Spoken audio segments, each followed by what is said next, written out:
அங்க என்ன நிக்குது? வாத்து என்ன பண்ணிட்டு இருக்கு? தண்ணி குடிக்குது. எத்தனை வாத்து அங்க நிக்குது?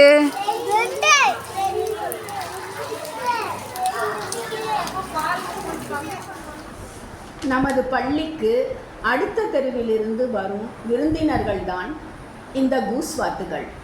மழை நேரத்தில் மட்டுமின்றி வெயில் காலங்களிலும் இந்த வாத்துகள் பள்ளிக்கு எதிரேதான் வந்து மேயும். மழலையர் தங்கள் வகுப்பின் ஜன்னல் வழியாக இவற்றை பார்த்துவிட்டு வாத்து வாத்து என்று கூச்சலிடுவார்கள். வெள்ளை வாத்து போகுது என்ற பாடலையும் பாடுவார்கள். ஆசிரியர்களும் பாடத்தை நிறுத்திவிட்டு வாத்துகளை பார்க்க வெளியில் அழைத்து வருவார்கள். வெறும் மனப்பாட கல்வியாக இல்லாமல் நமது பள்ளியில் மழலையருக்கு இங்கு வரும் பறவைகள், விலங்குகள் மற்றும் பூச்சிகள் போன்ற உயிரினங்களையும் செடி கொடி மரங்களையும் நேரே காட்டித்தான் இயற்கையை கற்றுக் கொடுக்கிறோம். பிள்ளைகளும் மகிழ்ச்சியாக கற்கிறார்கள். மீண்டும் மீண்டும் பார்த்து மீள்பார்வை செய்து கொள்கிறார்கள். வாத்துகளில் பல வகை உண்டு.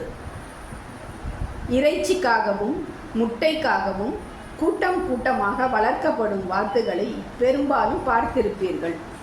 சிலர் வீடுகளிலும் வாத்துகளை வளர்ப்பது உண்டு. அவை டக்ஸ் என்று அழைக்கப்படும். இதோ குழந்தைகள் பார்த்து கொண்டிருக்கிறார்களே, இந்த வாத்தை ஆங்கிலத்தில் கூஸ் என்று கூறுவார்கள். பன்மையாக வரும்போது கீஸ் எனப்படும். Goose, keys. இவை சீமை வாத்துகள் அல்லது பங்களா வாத்துகள் என்று அழைக்கப்படுகின்றன. இப்போது இந்த கூஸ் வாத்து வளர்ப்பு பண்ணைகள் நம் நாட்டில் பெருகி வருகின்றன. இந்த கூஸ் வாத்துகள் உயரமாகவும் கழுத்து நீண்டும் இருக்கும். பெரும்பாலும் வெள்ளை நிறமாகவே இருக்கும். வேறு நிறங்களும் உண்டு. இந்த கூஸ் வாத்துகளையும் உணவாக சாப்பிடுவார்கள். பல்வேறு விதமாக சமைப்பார்கள். கூஸ் ரோஸ்ட் என்று மேலை நாடுகளில் பிரசித்தி பெற்ற ஒரு உணவு உண்டு. ஆனால் பெரும்பாலும் வீடுகளில் இவற்றை வளர்ப்பதில்லை. மிக அரிதாகவே வளர்க்கப்படுகின்றன. பள்ளிக்கு வரும் இந்த கூஸ் வாத்துகள் வீதியில் போகிறவர்களை தங்கள் இறக்கைகளை விரித்து கொண்டும் கத்தி கொண்டும் கொத்த வருவது போல் ஓடி வரும். தன்னையோ தன் குஞ்சுகளையோ தாக்க வருகிறார்கள் என்ற பயத்தில் இப்படி செய்வதுண்டு. சாதாரண வாத்துகளின் கத்தலை ஆங்கிலத்தில் குவாக்கிங் என்பார்கள். குவாக் குவாக் குவாக் என்று சிறுவர் பாடல்களில் கேட்டிருப்பீர்கள். ஆனால் இந்த கூஸ் வாத்துகளின் கத்தலை ஆங்கிலத்தில் ஹாங்கிங் என்கிறோம். வாகனங்களின் ஹாரன் சத்தத்தை ஹாங்கிங் என்று சொல்வதைப் போலவே கூஸ் வாத்துகளின் கத்தலும் ஹாங்கிங் என்றே கூறப்படுகிறது. கூஸ் வாத்துகளை விட பெரியதாகவும் கழுத்து நீளமாகவும் ஒயிலாகவும் அழகுமிக்கதாகவும் இருக்கக்கூடிய வாத்து இனம்தான் அன்னப்பட்சியாகும். அன்னம் ஆங்கிலத்தில் ஸ்வான் என்று அழைக்கப்படுகிறது. மேலே சொன்ன எல்லா வகை வாத்துகளுமே நீரிலும் வாழக்கூடியவையே. நீந்துவதற்கு ஏற்ப கால் விரல்கள் சவ்வுகளால் இணைந்துள்ளன. இதை வெப்டு ஃபீட் என்று சொல்கிறோம். இந்த வலைப்பாதங்கள் நீரில் நீந்த துடுப்புகள் போன்று செயல்படும்.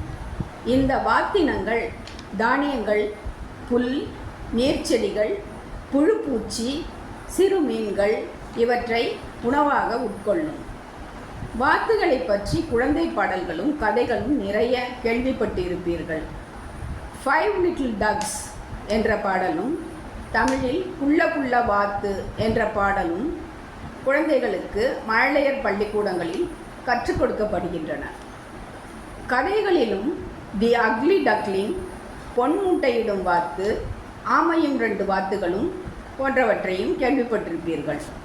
ஆனால் தனிச்சிறப்பாக இந்த கூஸ் வாத்து பற்றி ஆங்கிலத்தில் உள்ள பாடல்தான் கூசி கூசி கேண்டர் வேர் ஷால் ஐ வாண்டர் என்ற ரைம்ஸ் பாடலாகும்.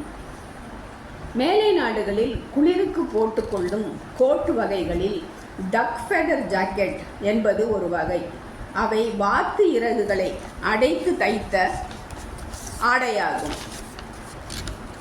அதுபோலவே கூஸ் டவுன் ஜாக்கெட் என்பதும் இன்னொரு வகை. இவை கூஸ்வாத்தின் இறகுகளுக்கும் அடியில் உள்ள மிருதுவான மெல்லிய தூவியை கொண்டு தயாரிக்கப்படுவதாகும். அதனால்தான் இதை கூஸ் டவுன் ஜாக்கெட் என்கிறார்கள்.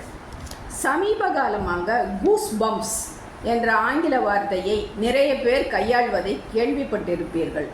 இந்த கூஸ் பம்ப்ஸ் என்ற சொல்லுக்கும் இந்த கூஸ்வாத்துக்கு தொடர்பானதே. நமக்கு பயம், ஆச்சரியம் போன்ற உணர்வுகள் அதீதமாக மேலிட்டால் நமது சருமம் சிலிர்த்து போகும். இதை சிலிர்ப்பு, புல்லரிப்பு, கூச்சரிதல் என்று கூறுவார்கள். இதுதான் ஆங்கிலத்தில் கூஸ் பம்ப்ஸ் எனப்படுகிறது.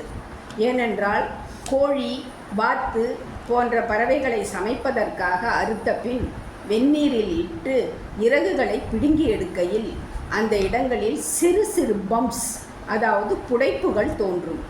அதுபோலவே நமது சருமத்திலும் உணர்ச்சி மேலிட்டால் பம்ப்ஸ் தோன்றுவதாலேயே இந்த சிலிர்ப்பை கூஸ் பம்ப் என்கிறார்கள்.